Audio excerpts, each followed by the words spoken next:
Shaq, you're the first guy I thought of when I heard this news the other day. Of course, I talked to you and Charles and Kenny later that afternoon, but then I saw that you had gotten a text from Kobe that morning. How have you been over the last 48 hours? Well, as you know, it's already been the last couple months been really tough. Lost my little sister. Haven't been sleeping. Haven't been doing the normal things I usually do. I work, we laugh, we kid, we joke. When I get back home and look at reality and say she's gone, it just hurts. So the other day I'm downstairs working out with my son Shakir and my nephew Columbus. And my other nephew comes in crying and he shows me his phone. And I snapped at him. I said, man, get that out of my face. Just get it away from me. You know, we live in a world where anything could be photoshopped, anything could be hoaxed. I didn't want to believe it. And then I got the call from you, Charles, Kenny, everybody called me. And then we found out it was confirmed. And haven't felt the pain that sharp in a while. 47 years old, lost two grandmothers, lost a Sarge, lost my sister, and now I lost a little brother. Our names will be attached together for what we did. People always ask about our relationship, and I tell them it's just like me and Charles. You got two strong-minded people that are going to get it done their way. We're going to say certain things. The respect will never be lost. But when it comes to be inside the lines and win, that's what me and him, that's what we did. That's what me and Charles, that's what we do. It was sort of like a triple stabbing to the heart, because after you cry and wonder about that, then I get back on the internet, Rick Fox is on the plane. So now I'm sick even more. I'm calling Rick, he's not answering. So now I'm like, what's going on? And then the final blow, his lovely daughter was with him on the helicopter. You know, every time I saw his lovely wife and his kids, same thing I do with Kenny's kids and D-Wade's kids. Hi, my name is Uncle Shaq. I don't know if they know me as a basketball player. It doesn't matter. Hi, I'm Uncle Shaq. I try to make him laugh. And he would do the same thing.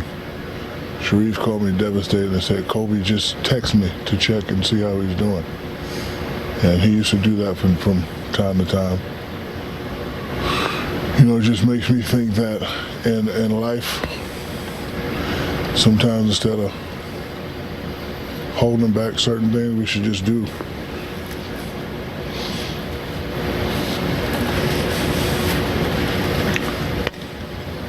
D-Wade. Hold on, I'm not finished. Okay, go. We up here, we work a lot. And I think a lot of times we take stuff for granted. Like, I don't talk to you guys as much as I need to. The fact that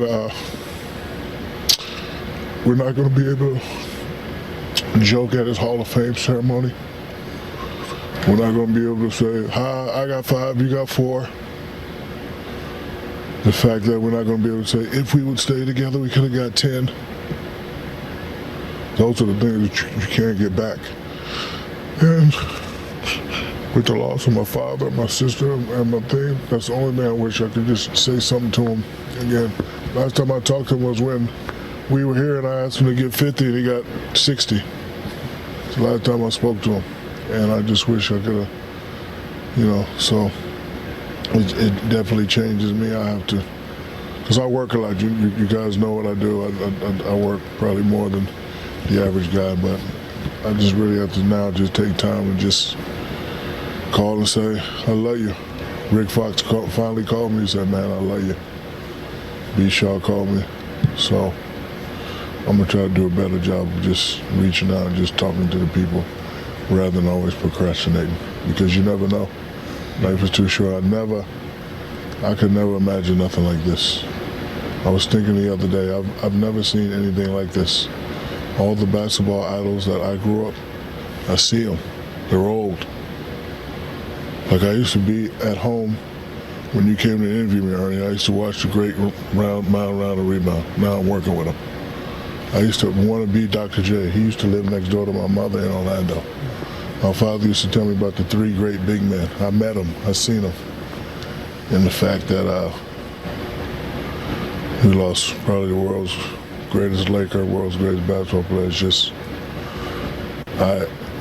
listen, people are going to say, take your time and get better, but it's going to be hard for me. I already don't sleep anyway, so, but I'll figure it out. My condolence goes out to his family, his mom, his dad, his sisters, the other families, everybody involved. Laker organization, I talked to Jeannie and Linda, and people here are hurting, especially in this organization. You know, some people have to get treatment, and some people just don't understand, because it hit all of us out of nowhere. I didn't want to believe it. I said to myself, I hope some butt face made this up, and it's not true. I didn't want to believe it. And then after getting all the calls, and then you finally feel it was concerned, it just, you know, my spirit just left my body. I just wish I could be able to say one last thing to the people that we lost, because you know, once you're gone forever, and you know, we should never take stuff like that for granted.